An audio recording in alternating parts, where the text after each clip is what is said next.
Yun na guys, so right morning. Oras dito is 3:15 ng madaling araw umaga. Hindi ako nakatulog. Yan. Kasama ko yan. Dito natulog sa labas. Mainit kasi sa loob ng kwarto. Ayan ang kwarto namin. Yan. Ayan. So kanina ko pa napansin ito si kuya. Doon siya. Doon. Tignan yung idol, doon siya.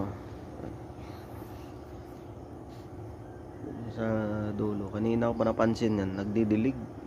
Mga last 3 yata yun. O bago mag alas 3 yan. Kanina pa nagdidilig. So ngayon, silipin natin kung ano yung mga tanim-tanim niya. Sipag ng taong dilig na yun. So 2 araw pa lang ako dito sa barracks na to. Dito. Mainit kasi sa loob ng kwarto. Hirap matulog. Tsaka sabayan pa ng lakas ng hilik ng sama ko po sa gala. Mahirap na naman tulog. So ayan, may napansin kasi ako dito. Daming mga tanim-tanim sila dito. Pero bawal naman lutuin dito sa loob ng barracks. Kasi may libre pagkain kasi dito. May sariling kantin. Kaya ginagawa nila sa tanim-tanim nila. Pag may bunga, dinadala nila uwi dun sa bahay nila. So silipin natin si kuya doon nagdidig, puntahan natin. So sipag ni kuya magdilig. Ano to, mais?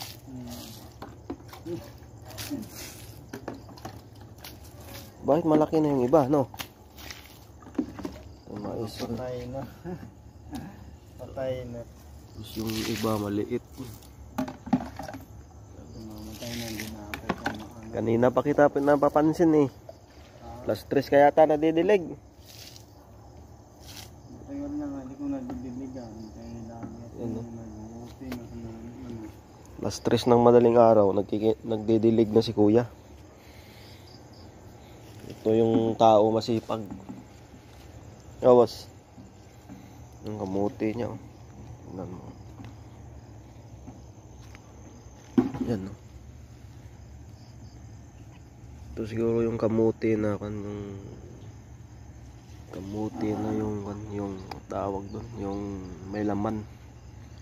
Yung hindi pwede ginugulay. Yan, dilim yan, no? Nagdidilig siya. Tapos may ilaw doon.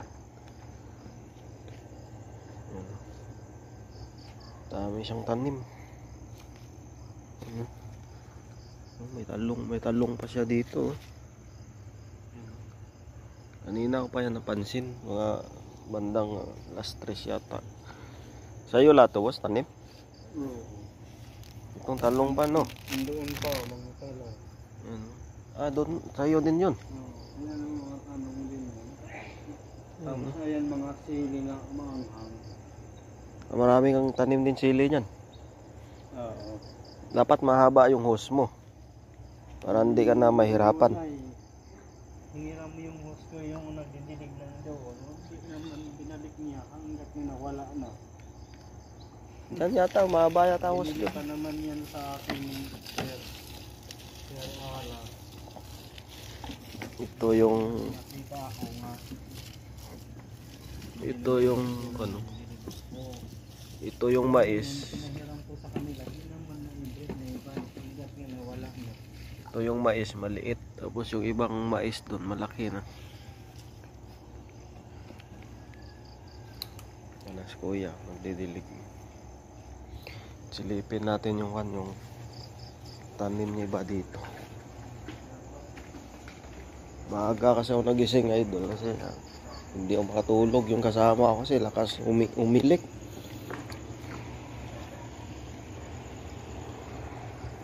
Mayroon pala siyang kwan dito, hose.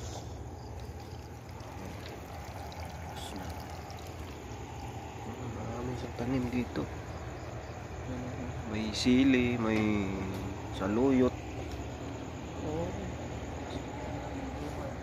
Kaya na nakuha na nila. Wala man iba silang ano. Iniunahan ka pa. Ayan. Ang dami itong bunga kay di ba ano to yung anong tawag ng Taiwanese na ano. Ayun, yung maliliit lang, no? Ah. Hindi siya umahaba to. Umahaba din. Mahaba din yun. Yan. Ang dami nga ang bunga nun, kaya nang kinukuha na nila. Ba't aga mo nagising? Ha? Ikaw? So umaga ko nag-ano kasi sabi ko didiligan ko na ngayon yung mga. Pero- Pero ako umaga lagi akong gumigising. Pero anong oras pasok mo? 6.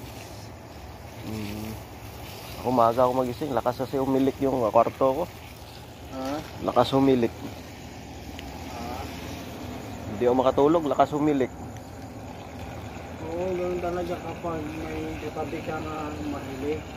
Kasi makatulog talaga. May isang tanim dito. Talong to, no? Mga talong din yun. Yun, maganda ng mga dahon ng tanim mo. Yan din talong din yan. Saluyot to. Grabe yung dahon ng saluyot dito. Tataba. Saluyot, kung gusto nyo mag-ano, ang dami to yung nangunguha din dito. Kalabay, madalas yan. Tinadala sa labas, no? Oo. Bunga ng talong yan. Ang laki. Sino-sino man lang ang ano dyan. Tapos mais niya. Ang laki yung mais. Sipag ng kuya. Sipag niya magdilig. Last 3. Last 3 ba yun kanina? Gising. Yung Ayan, kura. kuya, yung sitaw ko, ang haba yan ang bunga ng sitaw ko. Doon, may sitaw siya doon. Basa kasi hindi makapunta. Tapos may dahon ka pa ng ano, ng kamuti, no? Oo. Yan ang dahon ng Yung kahoy. kamuting kahoy. Ang dami siyang tanim. Kung Kas- dilaw yun ang laman. Bang sarap nga yun. Oo, dilaw ang laman nun. Kasi kanina nakaupo ako doon sa may ilaw doon kasi yung kwarto ko doon sa may ilaw.